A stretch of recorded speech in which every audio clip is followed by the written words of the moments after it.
Welcome to this Bolton Cloud desktop tutorial. My name is Jonas Lundgren and I am Business Manager here at Atlas Copco. In this video, you will learn how to use the Bolton Cloud desktop application to get quick reports, how to make customized reports using the built-in filter function, and how to print PDFs and export data. Let's start by logging into the application. At the top of the screen, you have three tabs for the different tool and controller types supported. One tab for the Tensor SRB, one for the PowerFocus XC, and another for the PowerFocus hand controller. Basic result information like date and time, status, torque and angle values, and serial numbers are the same for all tool types. Other information varies depending on the tool type and the information they provide. Let's start to look at quick reports.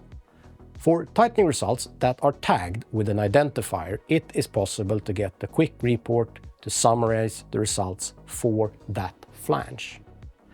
Simply select an identifier and the summary report will be automatically created. Bolt number equals the batch counter. If needed, the report can be saved as a PDF. If results are not tagged with identifiers or you want to create a customized report for any other reason, you can do that using the filter function. Select Advanced Search and create your filter. Let's say we want to look at the results for M48 tightenings. Then we create the filter to find all the M48 tightening programs. In this case, we found 642 tightening results. To learn more about issues, we can look at NOK tightenings by adding NOK as a second search criteria. Looking at the status and error info gives us an idea about what issues they are facing on sites. For future use, you can save your favorite filters. Go back to the report generator and select Advanced Search to create a report based on current filter settings. This report can also be printed as a PDF.